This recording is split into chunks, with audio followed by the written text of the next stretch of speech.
Buildintogames has become one of the largest developers on Roblox, with multiple groups having over 1 million members and various games getting over 10,000 concurrent players, generating thousands of dollars every hour.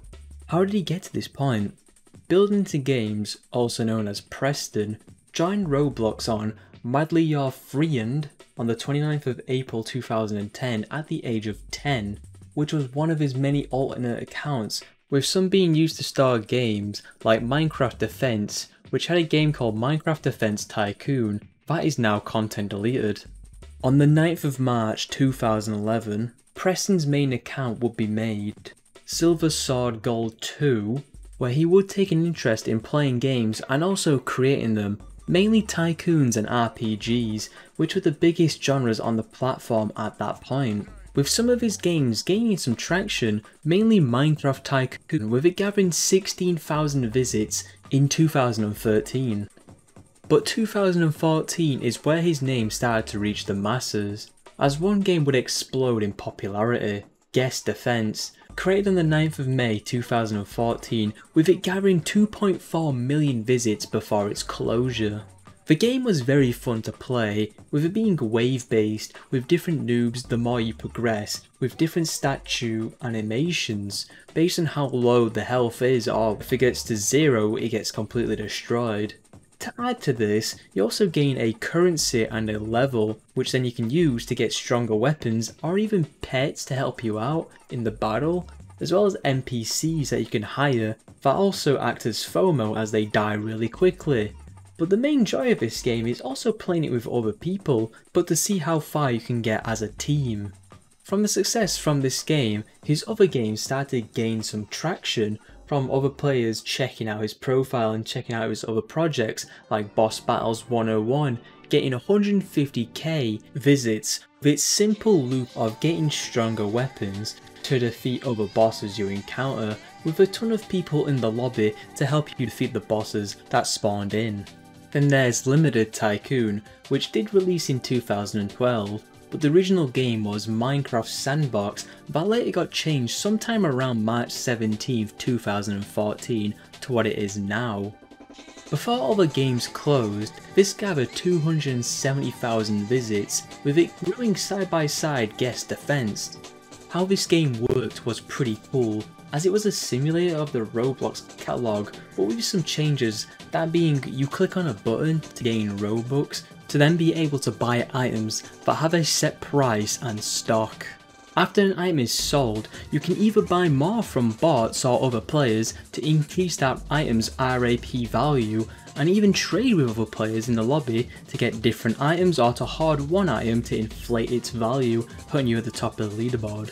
Then Preston would release another RPG called Guest Quest Online, releasing on the 20th of November 2014, gathering 2.6 million visits before its closure.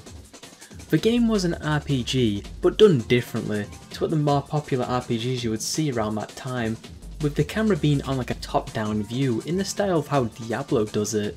The game has a few areas that the player can travel to, some being blocked off via a level system, meaning you have to grind killing the enemies you encounter, aka the guests, which all have different weapons and hats that will drop in your inventory, which acts as like an armor system with random accessories from the Roblox catalog, giving you different stats on different items, making you more stronger than before. This last game, however, would elevate him to new heights. Giant Survival, releasing around the 8th of November 2014, which, going off the amount of players who visited in that week to the total amount, it's safe to say it launched around that time. Before the game closed, it gathered 51 million visits, making it Preston's biggest game so far. Remember the game Boss Battles 101?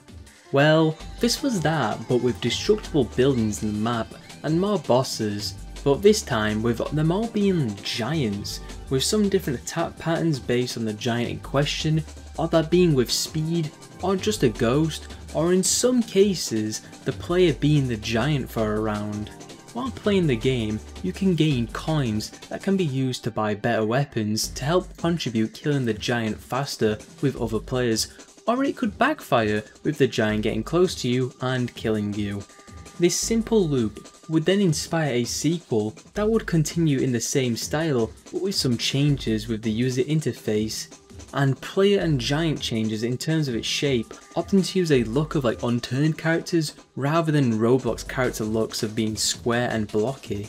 One of the major hiccups you come across is most of these games are closed, as he decided to close every game that was old and not up to date with modern Roblox, with some having new versions in the series. The downside is that it removes a lot of history, but at least some of the games have been archived, with Guest Quest Online, Guest Defense 1, Destruction Run and Limited Tycoon 2, which can all be found in the server of Rchive, linked in the description. 2015 was more of the same, with him growing his catalogue of games with Outnumbered, which there is nothing about this game, so I presume it's something like Apocalypse Rising, as that was popular at that time.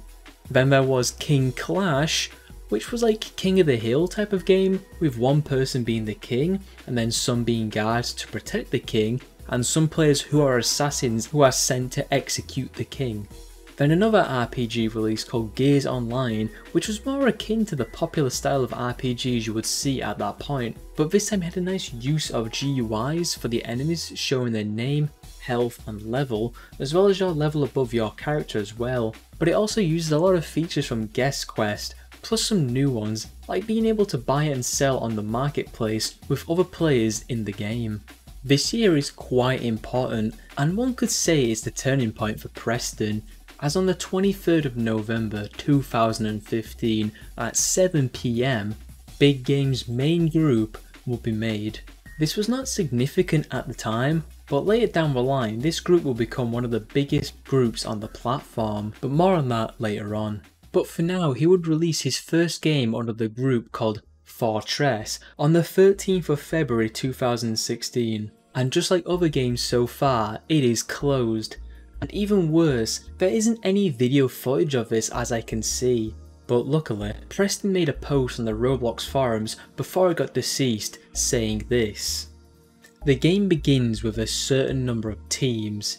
Each team receives a car which is randomly placed within the map. The goal of the game is to protect your car while destroying all the other enemy cars. To complete this task, you must gather resources. You use these resources to build anything from giant walls to towers. You are also able to craft guns, tools, sentries, beds, etc., which you'll be able to use to destroy the opposing cars and protect yours. To say the least, it sounded fairly ambitious, with it gathering a fair amount of visits before it slowly faded out of his mind, and then fell into a state of being broken, and then finally locked so no one could play it again. Then in 2017, we would only see one release, that being Disaster Dome, with it gathering 34 million visits. How this game worked is like natural disaster survival, but with similar disasters to that game, and it also has a different style to how the UI looks, as well as how the maps look in the game. This also works best as like a party game with a bunch of your friends and does it really well, offering a few hours of fun and definitely a great game to play if you are bored. Throughout 2017, Preston would catch a game called Mining Simulator that added a new way to get people engaged into the game, called Pets, that can only be obtained by opening eggs, with each pet having different tiers of rarity. This would give Preston an idea. What if pets were the main part of the game?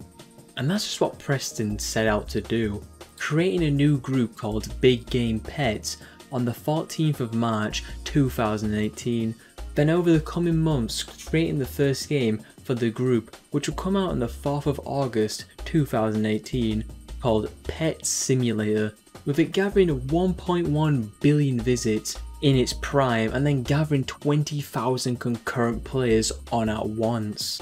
The game itself sees you using your pets to crack open coins, with each pet having different stats on how fast they can destroy a pile of coins. To then get new pets, you have to open up more eggs, with some having different rarities making them harder to get, and also more better than the common pets you would find in that egg. After you obtain a certain amount of coins, you can unlock a new area to then farm better drops and hopefully afford more expensive eggs to get better pets and so on. The game's loop is simple, but drew in a lot of people because of it, and early on Preston would add a feature that would come out in this second update that helped with its growth: trading. This simple feature allowed users to trade for more rarer pets from other players, and even some exclusives that were hard to get or something to do with obtaining them. This would become a mainstay in all the games in the series. This game would then go on to win an award, but unlike what the description says of it winning 2 awards in 2018, you can only find it winning 1 award in 2019 for the 6th annual Bloxy, which it was the best mobile game of the year. Also in 2019, a sequel was in order for Pet Simulator, releasing on the 2nd of December 2019, with it gathering 65,000 concurrent players at launch, then by the end of the month only getting 2,000 concurrent players. So what actually happened to this game? Let's start off with the positives about this game. It's visually a big step up from the first game in terms of its design and overall look, with the gameplay changes compared to the first game and some more bonuses just for playing the game. But there was a lot of issues with it, like no trading at launch, which the first game did introduce this in the second update, but still there was no golden pets as well, which also came out in that same update for the first game. Then it was advertised as not pay to win, but offered a membership system that had a pet that was one of the best in the game, plus other benefits to make you buy the membership. And lastly, it had a lot of bugs that after a short amount of time you can just see very often.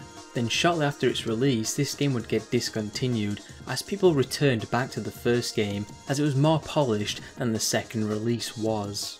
While in the same year, his other group was doing fairly well, with a new game IP called My Restaurant. That was a simple sandbox game with you running your own restaurant with multiple layers to house as much customers and staff as you can, and some old game remakes, with Big Paintball being based on old games such as Mad Paintball and Paintball by Daxter33, then Giant Survival, again, and then Build to Survive, which has been a popular format over the years with a lot of different enemy types. 2 years would pass before we would see the next Pet Simulator release, with a snippet hinting its creation posted on the Buildintogames YouTube channel. On the 30th of July 2021, the game would release, with it gathering 40,000 players at launch, which is a lot less than Pet Simulator 2, but then throughout the years this game would constantly gather 400,000 concurrent players with each new update. So then what did this game do right? For starters, this game is less pay to win than the last installment. Though it does feature a lot of pets that you have to pay for, there isn't anything crucial locked behind a paywall if you're willing to grind for it. There was also more ways for you to improve your pets, like gold pets, which was added on the release of the game, as well as some new ones like enchants, rainbow pets to make your pets as strong as it can be. As well as in the game, there is more ways for the player to earn gems and freebies just by playing the game, with a free gift every 5 minutes and achievements that gives you a reward for doing something in the game, as well as like mastery that help you obtain better rewards from leveling them up. And then the usual stuff with more eggs to obtain, regular eggs and gold eggs at a much steeper cost, and more areas to explore, with all of them having their own unique coin sets and theming to make each area of the game unique. Overall, Preston struck gold with this game, with it doing a lot more things right, but it wouldn't take him too long to make a follow-up to this game that would continue improving what he did in this game and making it more engaging to keep players hooked onto the game for longer than before. On the 1st of December 2023, we would see the new release Buildintogames had to offer, and that was Pet Simulator 99, with it gathering over 200,000 concurrent players at launch. One good thing about this game is that you don't lose your good pets from Pet Simulator X, as you are able to transfer them over into this game so you don't lose out on what you had purchased. This game would follow the same path as what Pet Simulator X did, more worlds and smaller areas so it's easy for pets to get stuff, as well as some upgrades within each area of the game, And now, some bonus games which reward you for playing them with free items to help boost your pets to earn more gold so you can unbox more pets to then get to the new area faster. While this series is very successful, with it gathering a large player base, he would venture out and start selling plushies and mystery boxes that have a code that can be redeemed inside of the game. Surprise to no one, they sold out very fast. Because of this, due to this business venture, we would meet one of his first controversies, Preston racked up. On the 30th of August 2023, a company called Bespoke Plush would release a video on YouTube called Buildintogames defrauded us for $480,000. We have made about 195 samples for them, with different iterations for all Titanic plushies. They have neither paid us for the samples nor for the shipment of the samples, for which we have supplied. And they have requested us to get the hologram stickers made for them, which we did get it done for 100,000 units. They never paid for it. They asked for sample packaging of these boxes to be made with their branding and all, for which dies have to be made and everything had to be made, and we ordered the boxes, for which they never paid. Then another controversy comes in the form of NFTs. A Roblox game had to jump on board with the NFT train, with a range of 12 unique pets all being auctioned with an NFT and a code that can be redeemed in the game. To say some of these pets went for a lot is an understatement, as some went for thousands of dollars in crypto, which angered a lot of people as NFTs were seen as pointless at the time and still are now, and felt greedy as the game was tailored towards a younger demographic. For it to suddenly release NFTs is quite the shock, but thankfully the backlash was strong enough that the project was discontinued and the people who bought the NFTs got their money refunded. Overall, Buildintogames' future is looking bright, with physical products that can be redeemed to earn items in game, as well as plushies, owning a business under the same name with over 40 employees, and each game producing thousands of dollars in Robux every minute. But with the downside of having one of the worst reputations among Roblox developers for their actions against other developers and fellow businessmen. Thank you for watching. If you like this video, then feel free to leave a like and subscribe. If you have any more suggestions, feel free to leave them down in the comments. Check out my Discord server as I'm trying to build a community over there. Check out my join page if you wish to support the content I make. And with that being said, I'll see you some other time.